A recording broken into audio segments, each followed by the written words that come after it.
इतिहास तो याद दिलाना होगा, क्योंकि नौजवान जो पहली बार वोट करने जा रहा है उसको पता चले 20 साल पहले यहाँ क्या होता था। ऐतिहासिक जीत एनडीए सरकार की, ये बहुत बड़ी जीत होने जा रही है और सरप्राइज हो जाएंगे सारे लोग। ऐसी सीटों पर जीत हो रही है जो बिहार के लोगों ने भी कल्पना नहीं की थी।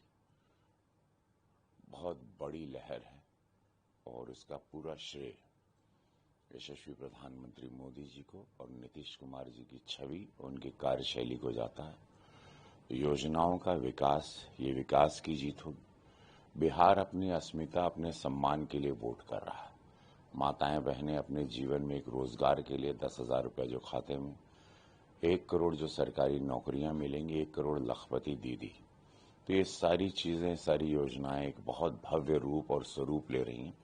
बिहार अपने आप को जंगल राज की ओर कभी नहीं अब जाना चाहेगा। बिहार वो धरती है जो एक ऐतिहासिक धरती है और भगवानों की धरती है, विद्वानों की धरती है, लिटरेचर के ज्ञानियों की, आईएएस आईपीएस की धरती है। बड़े बड़े दिग्गज हुए यहाँ पर, बड़े बड़े योद्धा हुए, बड़े बड़े मैथमेटिशियंस हुए यहाँ पर। एक बहुत बड़ा इतिहास है और अपने गौरव को तलाशता हुआ बिहार नीतीश कुमार के नेतृत्व में, मोदी जी के नेतृत्व में यहाँ तक पहुंचा है। अब बिहार अपने आप को किसी लालटेन, किसी भी दिया बाती की तरफ नहीं जाएगा, वो एलईडी की तरफ जाएगा। आईए का हब बनेगा।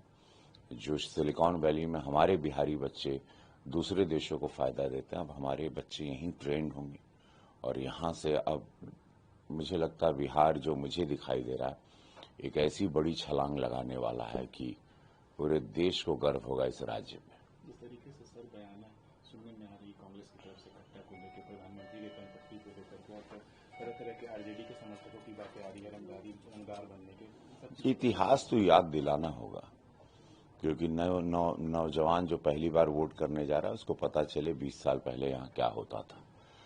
और अब जैसे कि अब आप देख रहे हैं, हम पर भी कोई हत्या का फोन, हम पर भी प्रयास और लगातार फोन जो बजे हैं, तो उससे पता चलता है कि सरकार में नहीं तो इतना सब जरूरत है।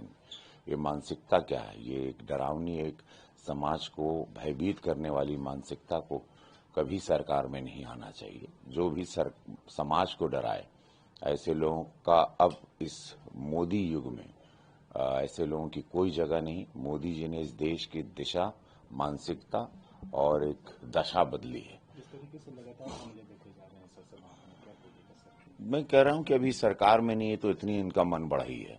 सरकार में कभी गलती से जीवन में आ गए तो फिर क्या होगा? बिहार भी ये सोच रहा है और बिहार इसी चिंतन में पहले फेज में ऐतिहासिक वोटिंग किया। एनडीए के पक्ष में पूरा वोटिंग हुई है और बहुत भव्य वोटिंग हुई है। उसमें एनडीए के सभी घटक दलों को बहुत लाभ मिला है। चिराग पासवान जी को मैं धन्यवाद दूंगा, कुशवाहा जी को, मांझी जी को और नीतीश बाबू को। मोदी जी का डेफिनेटली एक बहुत बड़े अभिभावक के रूप में, एक बहुत बड़े नेता के रूप में उनकी विचारधारा, उनकी सोच के साथ बिहार चल रहा है और उनकी सोच, उनका रोड मैप इस बिहार को लेकर बहुत ही भव्य है। आने वाला समय बताएगा। 14 तारीख के बाद 18 को जब भी सरकार गठित होगी, बिहार बहुत बड़ी छलांग, बहुत बड़ी उड़ान लेने वाला है। अपोजिशन भी दावा कर रहा है कि 18 को शपथ लेंगे, बदलाव की बात कर रहे हैं। वो लोग सब अपने घर में लेंगे, हम लोग प्रॉपरली बिहार के साथ लेंगे। अच्छा सर, आपसे लगातार जो है एयरपोर्ट पे तेज प्रताप यादव जी से मुलाकात हुई, बातचीत भी, अच्छा ताल्लुक है आपका उनसे, क्या कहिएगा उस मुलाकात के सर? बहुत अच्छा, अच्छे इंसान है, बहुत अच्छा है और बाकी अब सब कुछ कैमरे पे नहीं बोलना चाहिए। सर, उनसे जब पूछा गया था समर्थन देने की बात, तो उन्होंने कहा था जो विकास करेगा, जो तरक्की करेगा, जो बिहार को आगे ले जाएगा उसको समर्थन। मोदी जी के साथ हर व्यक्ति आना चाहता, हर पार्टी आना चाहते, हर युवा आना चाहता, हर युवा उनके साथ है। उसमें तेज प्रताप यादव भी एक युवा हैं, अच्छी सोच के, भले मानस है। और दमन-दीव में चुनाव के जो है नतीजे आ रहे हैं, बीजेपी जो है आगे दिख रही, जीत तक दिख रही, क्या कहेंगे सर? विकास, सच्चाई, निस्वार्थ संत मोदी जी जहां पर है वहां जीत आपको दिखाई देगी सदैव, याद रखिएगा।